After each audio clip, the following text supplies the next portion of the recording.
Dəyərli izləyicilər, müqəddəs Ramazan ayı girəndən bəri hər gün çox müxtəlif mövzularda suallar gəlir.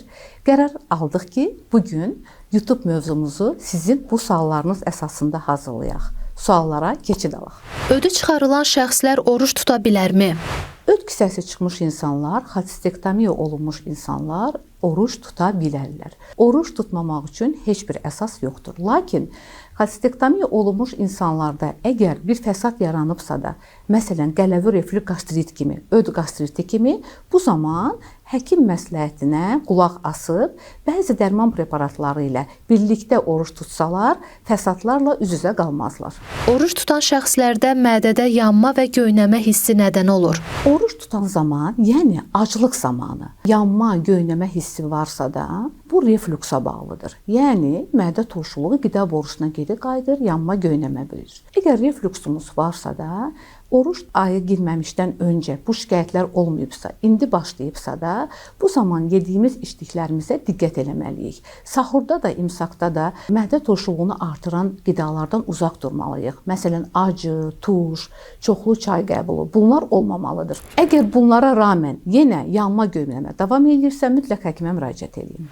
Oruç tutan zaman qəbizlikdən necə qoruna bilərik? Çox maraqlı sualdır. Çünki qəbizlik çox zamanı məhz Ramazan aylarında oruç tutan zaman başlayır.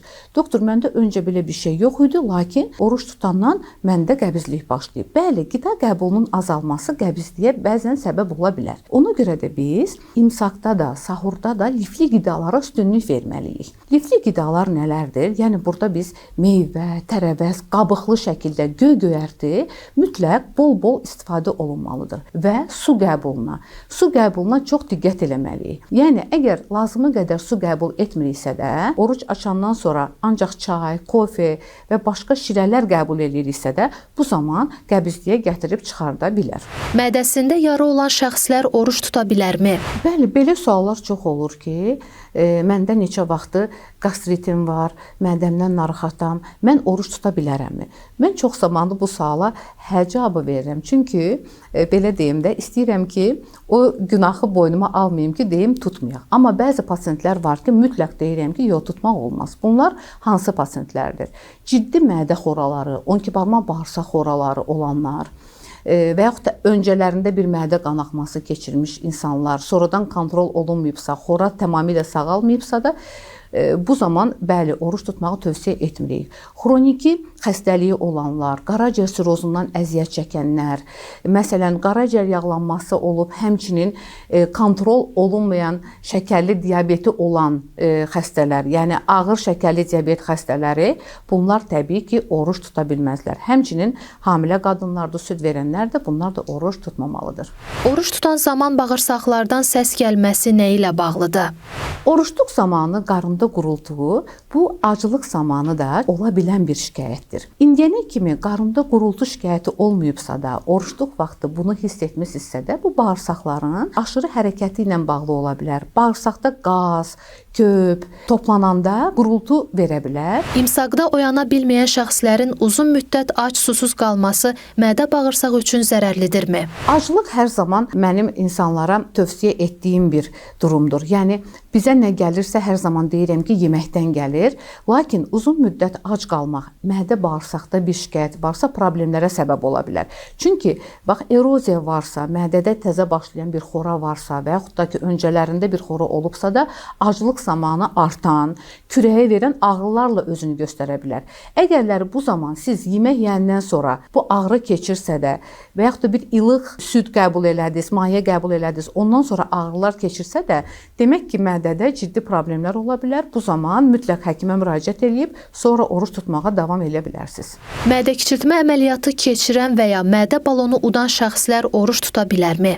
Mədə kiçiltmə əməliyyatı keçirənlər, mədə balonu qoymuş insanlar zaten artıq çəkidən əziyyət çəkən insanlardır ki, bunlar bu metodları əl atıblar. Və bu zamanda oruç tutmanın onlara ancaq faydası ola bilər. Təbii ki, bu zaman yenə də deyirəm, əgər yanaşı olaraq şikayətləri yoxdursa da, bəzən mədə balonundan sonra çox ciddi ürək bulanma şikayəti şikayəti olur və yaxud da ki, reflüks şikayəti olur. Əgər bu balondan sonra heç bir fəsad verməyibsə, bunlar normal insanlardan heç nəyindən fərqlənmirlər. Başqa bir ciddi bir nöqsan yoxdursa da, tutmağa mane olan bir səbəb yoxdursa da, təbii ki, oruç tuta bilərlər. İftardan sonra həzmsizlik, köp və qaz problemi yaşayanlar üçün tövsiyələriniz nələrdir?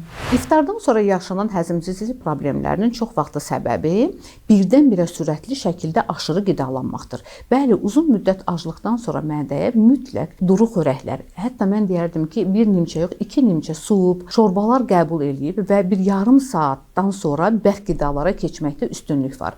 Çünki birdən-birə biz bərk qidaları yeyəndə və üstündən də su mövzusunda danışmışıq bu barədə, su içəndə bu zaman xlorid tursunu durlaşdırmış oluruq, mədədə yeməyin qalmasının zamanı uzanır, mədə gec boşalır, köp, həzmsizlik, narahatçılığa, dispeptik əlamətlərə səbəb olur. Ona görə bir su ehtiyacınızı yeməkdən, yəni iftarı açanda su ehtiyacınızı ödəyin, ondan sonra yeməyə başlayın, ən azı yarım saat sonra. Bir də duru xörəklərə üstünlük verin və bərk xörəkləri, tutaq ki, ət qızartması, kotlet, dolma, bizim milli xörəklərimiz, plovlar, bunlar çox bilirəm ki, süfrələri bəzəyir, hər zaman iftar süfrələrini.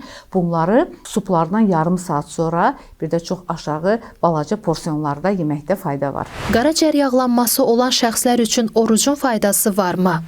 Qaraciyər yağlanması olan pasientlərə biz hər zaman nə deyirik? Deyirik ki, az yağlı qidalanın, az şəkərli qidalanın, bol-bol hərəkət eləyin. Orucun faydası var. Əslində, oruc zamanı da 2 dəfə qidalanma olur. Lakin orucu açandan sonra aşırı qidalanma varsa da bu zaman heç bir faydası olmur. Əksinə, uzun müddət ac qalıb, çoxlu kalorili yemək yeyəndən sonra və hərəkətsiz şəkildə evdə oturursa, bu zaman qaraciyər yağlanmasının əksinə artmasına səbəb olur. Ona görə qaraciyər yağlanması olan xəstələr doğrudan da oruc tutub, amma aşırı qidalanmırlarsa, kalori miqdarını aşmırlarsa sutqalıq və hərəkət edirlərsə, bu zaman təbii ki, onlara faydası olacaq. Əgər iftarı açandan sonra sabaha kimi meyvə, tərəvəz atışdırmalı qəbul ediriksə, bu da qaraciyər yağlanmasına səbəb ola bilər. Çünki gec saatlarda yeyilmiş meyvə şəkəri qaldırır, şəkər insulini, insulin dirənci, qaraciyər yağlanması, bax bunlar bir-birinin ardından gələn proseslərdir. Ona görə çox vaxt Ramazan ayından sonra kilo alırlar və qaraciyər yağlanmasına səbəb olur. Və bu zaman belə deyək də, oruç tutmanın düzdür, mənəvi tərəfindən belə deyək, qidalanmış olsalar da həmin insanlar, amma təəssüflər olsun ki, qaraciyər yağlanması artır, çəki də ala bilirlər. Hepatit dərmanı içən şəxslər oruç tuta bilərmi? Hepatit viruslarından əziyyət çəkənlər, məsələn, hepatit B xəstələri biz bilirik ki, bir ömür boyu dərman içirlər. Bu dərmanları biz çox vaxtı eyni saatda qəbul eləməyi tövsiyə edirik. Soruşursunuz ki, Ramazan ayında o dərmanın çox vaxtı səhər saatlarına təyin edilir, 10 kimi, 11, 12 kimi. Bunun vaxtını dəyişib qəbul edə bilərikmi, oruç tuta bilərikmi? Bildirmək istəyirəm ki, bəli. Ya iftarda, məncə elə səhər sübhdə, imsakda dərmanımızı içib orucumuzu tuta bilərik. Allah bütün tutduğunuz oruçları qəbul eləsin.